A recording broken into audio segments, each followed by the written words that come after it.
We on? Awesome. Hello. Oh, let's see. Hang on, got it. Okay, we are on? We are indeed. Okay. Awesome. Listen, everybody, welcome to an unbelievably special episode of The Green Room. Although Ruda is not with me today, she's traveling on a fantastic trip. She'll tell us about it next week. Anyway, I am here live in Tallahassee. It is the formal cannabis lobby day. So I hope everybody can see that in the background. I'm up on the third floor rotunda. So if you've never been to Tallahassee before, Don, I hope this is coming in well. Yes, it is. If you've never been to Tallahassee before, when you walk into the state capitol building, you walk into the rotunda, and it's really pretty impressive. You know, it's got, all kinds of quotes and things, and there's the big, shield down there, but it's cool. And, this is about the fifth year or so that I've been coming up to Tallahassee. Every year, Florida Can, and I want to give them a big shout out. And I'm going to grab some guests today for sure. There's Jimmy Johnson just walked in. Jody James is here. A lot of other advocates, and I'm going to grab them on for some quick, green room hellos. But the point is, this is about the fifth year or so that I've personally been up here.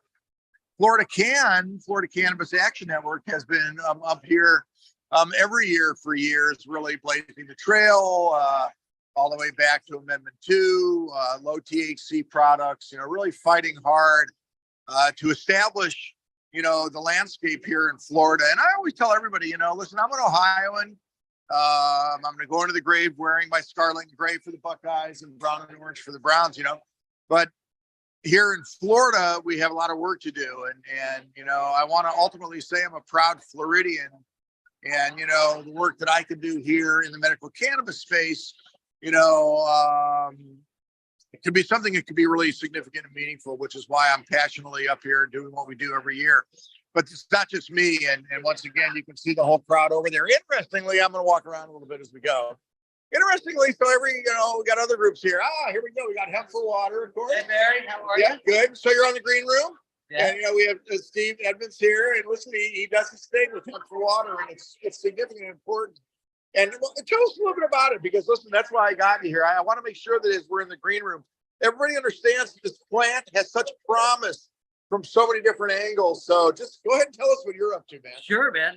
What we're doing is we're cleaning up rivers and lakes, fresh water. I'm going to pop over here to your display. And look at that, guys. Cannabis plants here in the Capitol.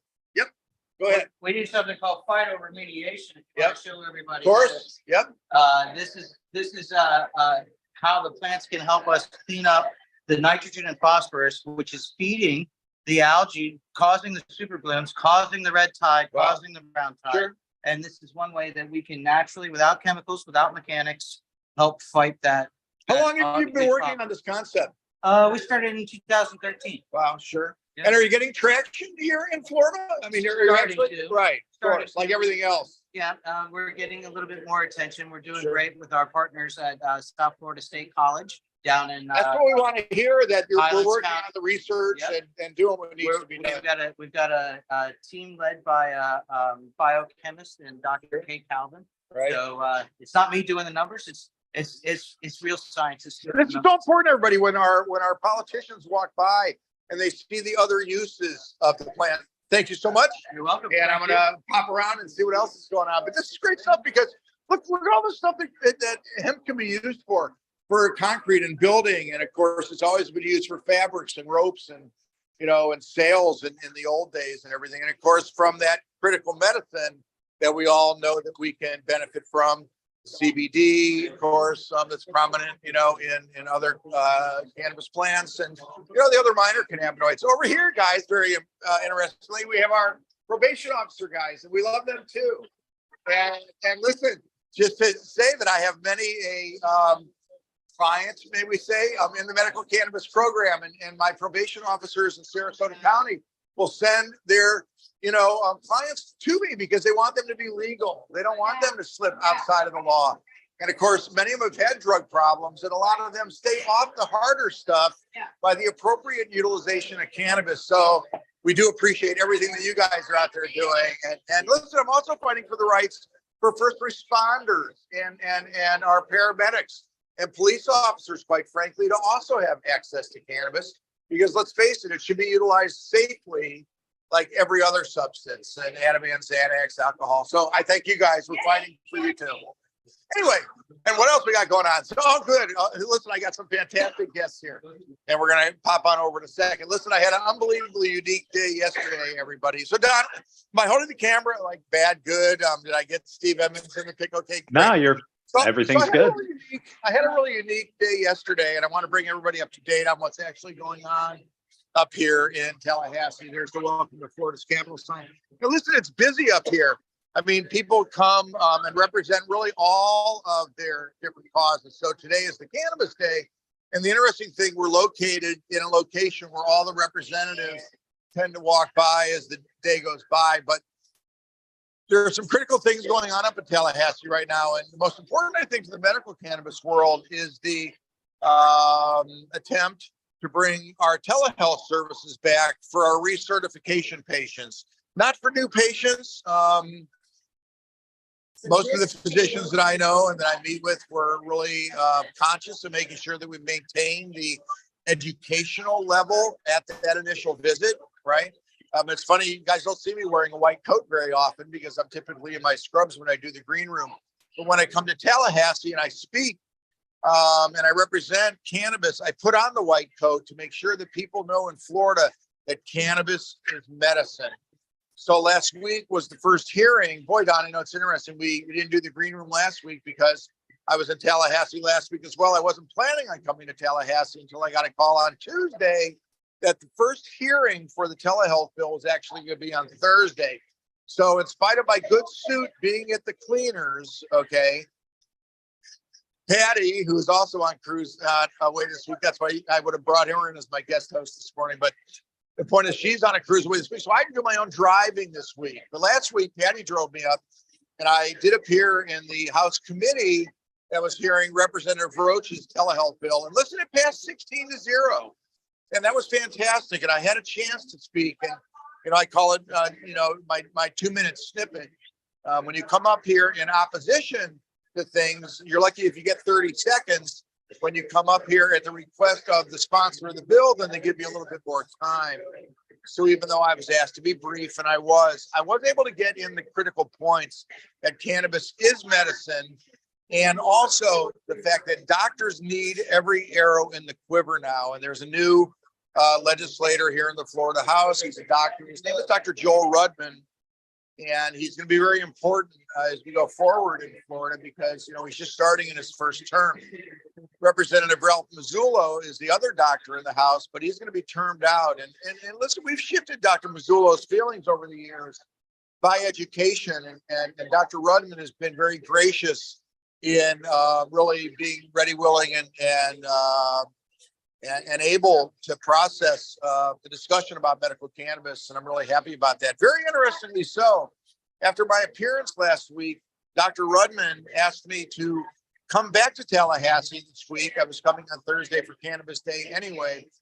Dr. Rudman actually invited me to a meeting in favor of House Bill 1403. House Bill 1403 literally is called the Medical Conscience and Physician Freedom of Speech Bill. And listen, I was in a meeting with very interesting bedfellows, most of which are anti-vax and anti-mask, believers in a lot of things that I don't necessarily believe in to the extent of how I practice medicine, but I firmly stand for their right, okay, in this very confusing healthcare world to treat their patients as their patients believe their trust in their physician enables them to do. And quite frankly, I think I'm the poster child for that. And every medical cannabis physician is the poster child for that. We're operating in an environment that our plant has been discriminated against for a very long time, and it's always been medicine. So my medical conscience as an emergency medicine physician leads me to know that in 2023, this is the message that I need to deliver, that it's an adjunct and an assistance to healthcare in 2023. And it's all about the education and the safety, right, of every product that hits the shelves, here in Florida. I'm going to find him. Carlos Hermeda is up here, and There's so my point is House Bill 1403, even though it may seem to be contrary to a lot of my liberal philosophies, on the other side, I do believe that it's that right of physicians to be able to practice medicine in the appropriate manner. I want to go back to one other thing before I pop into the hemp space. There was an amendment to Representative Roach's telehealth bill that's very concerning, and it's important to keep an eye on it. It actually allows the OMU, the Office of Medical Marijuana Use in Florida, to assume disciplinary, control over the physicians that are practicing medical cannabis. This would make us in a special category of discipline that no other specialty of medicine right now has to undergo here in Florida. And the most important thing is that as a physician, and I never want to be involved with the Board of Medicine, DOH process. Believe me, it's a nightmare. It costs thousands and thousands of dollars of attorney fees. It takes years to process the cases that come up. But I still want to be afforded the protections, of every other doctor in the state, and have to go through a process that's been time tested to that extent. Giving the OMU control over the medical practices in the state, in my humble opinion, it would be a disaster. We need more doctors in the state practicing not medical cannabis, not less. And, this may even cause some doctors to drop out. There's actually a risk of losing your medical, your ability to put patients into the registry, the OMU registry, for up to 2 years, quite frankly, which I think would put most doctors out of the business. This supposedly is a response to some of the malfeasance that's gone on in the cannabis space. And, listen, everybody who watches the Green Room knows we don't shy away from those, that are not practicing the appropriate manner. We've called them out before, and I'm not going to call them out here in the state capitol, but they're pretty well known. And the point is the business entities, that have ignored the rules and have marketed telehealth services illegally. That seems to be the intent of the amendment. My point is go after the business entities at the OMU level. They can do that. And then the physicians, listen, you refer them into the MQA process. And there's been a hesitance for the OMU to do that because the two cases, Dr. Dorn and Dr. Davis, they both got off after long struggles, and the OMU never gave it up. So, to me, this is a very interesting process. I'm making sure that Dr. Rudman and Dr. Mazzullo and, quite frankly, Representative Roach know that although I fully support, obviously, bringing telehealth back to my patients for a ton of reasons, I'm very reticent to agree with the amendment. And hopefully that'll be taken out. There's still a lot of processes in Florida. Bills need to be heard in committees 3 times. 2 committees for Representative Roach's bill in the House. And then in the Senate as well, I believe there's 3 Senate committees that have to hear it. And then the bills have to match. So hopefully we'll be in enough ears to make sure things happen. All right, I got a couple guests. Hang on. So I got Jimmy Johnson, who, listen, the first time I came up to the Capitol, there was Jimmy hanging a big sign. And I think that was Bob Jordan was up at that point, I think, as well, bringing up old names from the past. And anyway, Jimmy, what are you up to these days? I see you got your Jungle Boys hat on. And please tell us, what you're up to, because, you've been in the space as one of those who I've always thanked for really laying the groundwork for everything that's going on in Florida right now. If you want to be shy, you can too, and just say hello. Still doing the same thing, dog, helping veterans in the state. Right. Are you still working with Jungle Boys? Let's explain, because I know right. Still working and you're in the grow space, of course. I actually with work babies. in the trim department right now. Awesome. Working my way up there. Great. And listen, in Venice, we're waiting for Jungle Boys to come closer to us. And, it's one of the important things about medical cannabis practice that we like to follow. We like to make sure that every single patient that comes into our clinic knows about all the dispensaries. And, we like to make sure, and it's always my goal, if we can do this, you'll like this too. How are you? Good to see you. Good to see our world, of course. And listen, you guys are working so hard today. And my point is, in my clinic, we're going to try and defray the cost of the visit in to see us by making sure that our patients know every new patient discount, every bonus discount coupon that we get. I'll be honest with you. I tell the new MMTCs that are going to be coming into the space, if you don't give me a coupon in my office, quite frankly, and it's not an extortion, it's just fact. How is a new patient going to find the newer dispensaries in the space unless the doctor's office literally makes sure they know about them? And as I say to everybody, a value added coupon, and I don't mean buy one, get one. I mean a free eighth of beautiful flower, a free tub of topical. That gets patients into your door. And then once they're in your door, listen, then it's your job to keep them. Well, and the thing is that there's a lot of people that are seeing this for the first time. They've never really experienced what the medical marijuana market has here. And so for a lot of those folks, it's an investment. Sure. And it's not one that you can go, I don't really like it. I'm going to return it and exchange it. So this is the opportunity for them to be able to take a product, try it and go, well, I wouldn't have thought about using a tincture, but I was able to try it using a coupon and I was able to see that this made a difference. So tell us about CR World. What you're up to? well, CR World is a trusted premium hemp infused brand. It's a lifestyle brand that focuses on the seniors and the caregivers who care for them. Sure. What we do is focus on using, first of all, we love the raw plant. So we like using the raw plant in an unfiltered, it's an unrefined, cold pressed organic coconut oil. And it's infused with that whole plant hemp. We don't use solvents. We don't use high pressures or high temperatures. And we just have a nice steep. You're getting more of that CBDA in the form. And so it kind of goes to a different I'm a CBDA, that's the acidic form, right? Of the cannabinoids. Mama told us we're supposed to eat our greens, right? Having your plant in green form in that oil is going to give you something that processed won't give you. And I was just moving into that earlier before I walked over. There's a huge, bill coming up in the, hemp space. And listen, I think what everybody wants, from the Colettes who are in that space and the physicians who practice, we want pure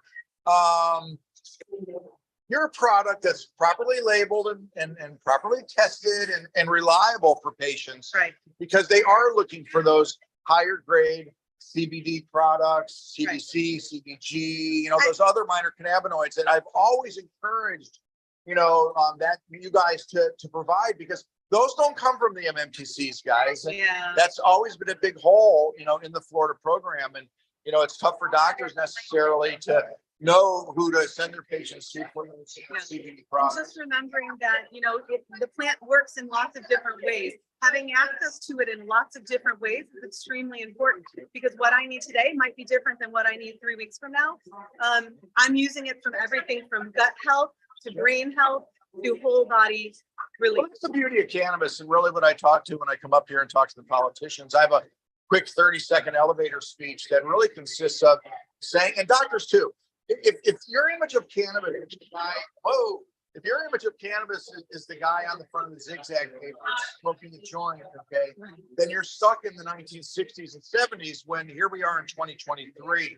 That image is THC coming from a marijuana cigarette. Cannabis in 2023 is all the cannabinoids. THC just being one of them. And it's really all about that wellness, that integration as a healthcare adjunct and assist in 2023. So you have to get past your image of THC being the demon and accept all the cannabinoids. But the second piece is just as important. You got to get off the smoking of the joint as the only image of how it's utilized. You have to understand there's other vaporization techniques, obviously the sublinguals, the edibles, the patches, the creams. And I do have a joke for the politicians and the suppositories for those that you don't like, right? But my point is when you point out that suppositories for prostate cancer and other gut, any number of things. And that's where I think you start to break down that it's 2023 and it's critical. That, as I said last week in the hearing, and Dr. Representative Rudman was shaking his head like a bobblehead from Cincinnati, everybody, on the baseball field, but that we need every arrow in the quiver in healthcare today. Right. We need to be looking at this wholeheartedly. And if you're not asking, if your doctor's not talking with you about it, you need to be more proactive. I'll let Don will tell you. Don's our producer. Don will tell you I have an entire lecture that Don's helped me put together, and I have about 12 on my phone. It's called How to Talk. It's called How to Talk to Your Doctor About Medical Cannabis. And it's critical these days. And that's what I say to the docs at the end of that 30-second elevator speech. I don't blame you for not knowing nor understanding what I do. because we just lost Dr. Mishula, of course, and I'm glad I didn't get through the green room with acknowledging that. Everybody, I was honored to meet him. I have a picture with him. He was out in Pasadena at CanMed, and listen, if we didn't, he needs the Nobel Prize for medicine. Unfortunately, it'll be posthumously at this point. But but you have to understand the endocannabinoid system. But I say to doctors, we didn't learn it in med school, and there's no residency program for it. So that's why I'm going to be as vigorous as I am over the next number of years and making sure that we're continuing to push the envelope and teach other doctors about the importance of what we're doing. I appreciate you popping into the green room. Thanks, guys. All right, that was Colette, guys.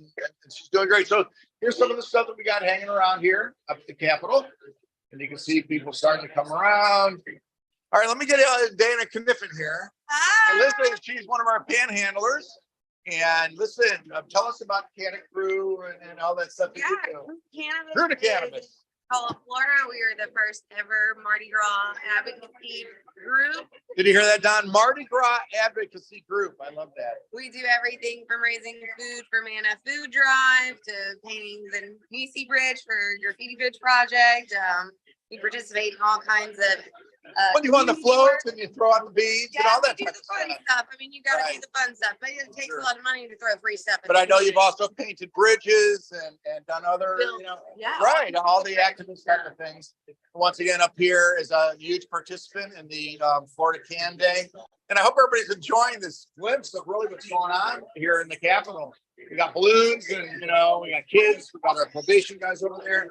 I'm gonna go find Carlos who made it. See what he's got for sure.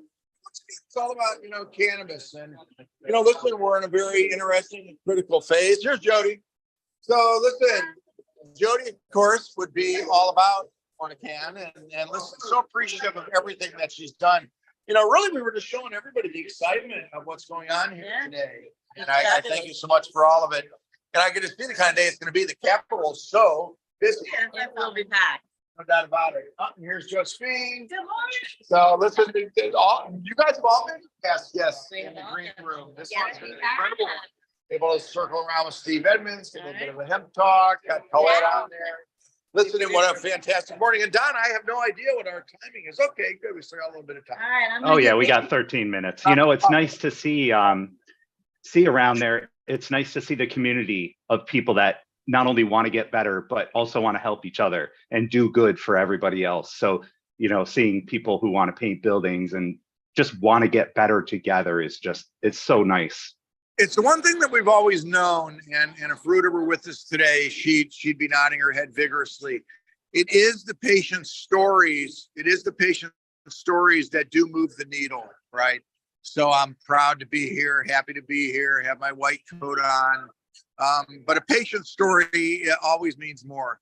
And, that's why when the advocates come up and they do have, some time, they do make a difference, right? This year, we're going to have to watch and see where things go. I don't have expectation of significant positivity and a lot of other things, but I think we may be able to scooch the telehealth bill through. I wanted to go back to 1403 for a second because once again, I think it's that type of issue that is global.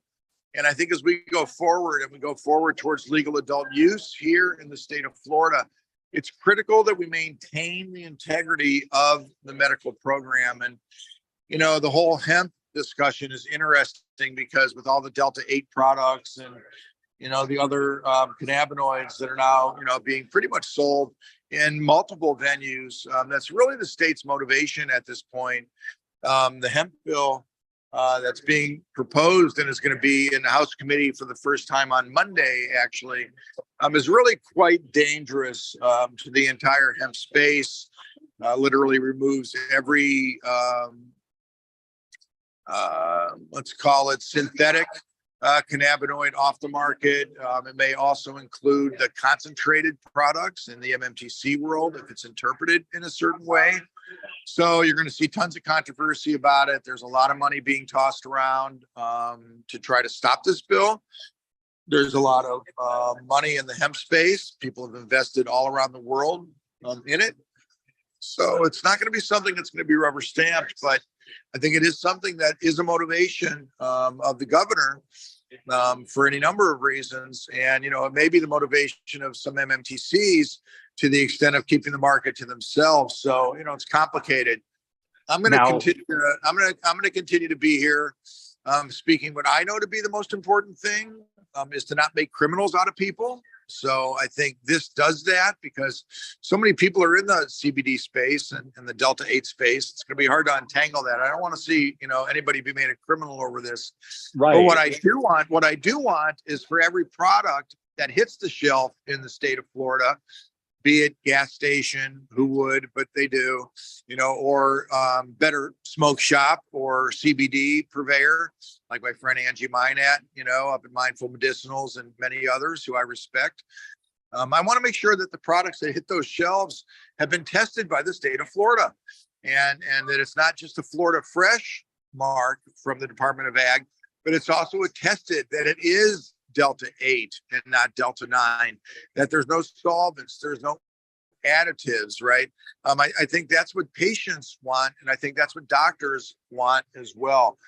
We want safety. The one thing you can't legislate, and it makes it a little bit tougher, is the education that the purveyor of those minor or synthetic, however you want to call those cannabinoids, gives that patient when they walk into their shop. And to those that say all THCs are alike, they're not. Only Delta 9 is the unique key that opens the lock to the CB1 receptor. The other cannabinoids do what they do. And until we know more about them, until we have more research and more years of use, because let's face it, nobody's been using Delta 8 for thousands of years either. But my point is that I don't want to put people out of business. I just want them to be able to practice in a safer fashion. Right. And then how would that affect the patients, who are already on those medications that now have to revert back to something else? Well, for sure. No doubt about it. No doubt about it. And we know that one of the holes, in the cannabis world in Florida is the inability of patients sometimes to get a high quality CBD product, right? Sure. It's not really necessarily been the focus of the MMTCs. So the point would be that there is a role to play. For those purveyors, but and you can't legislate their honesty. I just think that just comes from who's going to be passionate about the plant, and legitimately tell patients, listen, if a patient wants to try Delta 8 and they don't want to come in through the medical world and get a card and do the whole bit, I got it. Concealed carry issues. We know all the we know all the issues. So I just want those patients to be able to achieve the product that they're looking for in a safe and effective fashion with the appropriate education. And, listen, that points out once again, and we'll wrap it up a little early today, Don, because there's tons going on.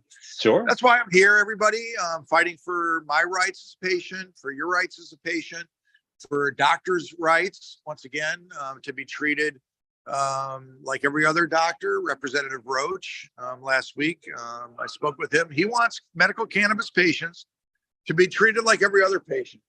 And that's a good thing. Oh, I love that. Thanks, Dana. So, if he holds to that, I think once he understands that the doctors should also be treated like every other doctor too. So it's corollary to a certain extent. But my point is, I'm up here. The atmosphere is interesting, and we're going to continue to do our thing. We'll be back in the office tomorrow. So listen, I want to wish Ruta safe travels. She's had a fantastic trip over there, Don. I know you've got the Looks same amazing. I have. Listen, when you see what's going on in places like Athens and the as long as time allows us to go back and see, of course, it's fascinating. And I think it's just, once again, just to wrap it up with another 2023, it is 2023. It's a unique era of civilization, and you have to look at every era as unique in and of its own right. But nobody knew we'd be carrying a computer around in our pocket all day, every day. Nobody knew that our average 18-year-old or 25-year-old has been ducking and covering and hiding in their schoolroom closet, for formal drills. There's single exposure to death, overdoses out there, so everybody needs to be extremely careful in any kind of recreational drug use circumstance. And to the extent of the patients that we see every day, it's once again the ability to integrate all the cannabinoids safely with various routes of administration. So, we're going to try and keep it simple. for our politicians as we, do the quick 30-second. I'm actually going to hang around up here on the third floor most of the day. I had a fantastic day. Yesterday was unique, Don, running around with the representative as I did yesterday with Representative Rudman, because he was leading us, the proponents, and helping him with his bill 1403 into the governor's office. And although I didn't meet the governor, I did meet his deputy chief aide, Katie Strickland. We met the Speaker of the House, Speaker Renner, and I handed him my cannabis card. So literally, as I was running around speaking freedom and conscience and physician freedom of speech, I was surely making sure that everybody appreciated the angle from which I was coming. And I was very appreciative of Dr. Representative Rudman's welcoming me into that forum. It was very unique and much appreciated. So anyway, that's it. Can't wait to see what's going to go down today. And everybody, thanks for tuning into the green room. Jody's got the troops gathered. Everybody gets a pamphlet as they come up here, Don. They get a pamphlet with their legislator's name, so they can go in, stop in the office, say hello to the aide.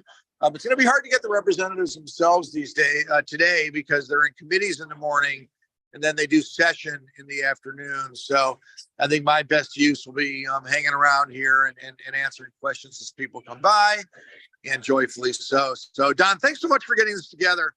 Don is such an integral part of what goes on in the clinic, to my ability of making sure that we can get the message out about what's going on, and never to be ignored. So thanks so much for that. Thank you, sir. And we'll look for you next week in the green room. Ruda will be back. And listen, I'm sure there'll be a lot more things to discuss. Session in Florida, everybody. And, it's funny, Don, because I know you know this. We have people from all over the country and probably the world that watch the green room. Florida meets in legislative session, everybody, for 2 months every year, right?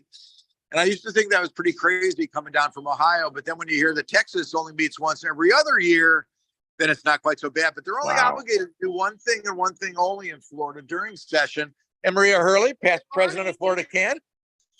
Green room. Why haven't you the green room yet? We got to do that. All right, we're going to get that together. End of session. Yeah, so I don't know. I probably lost my train of thought, Don, but the bottom line is the bottom line.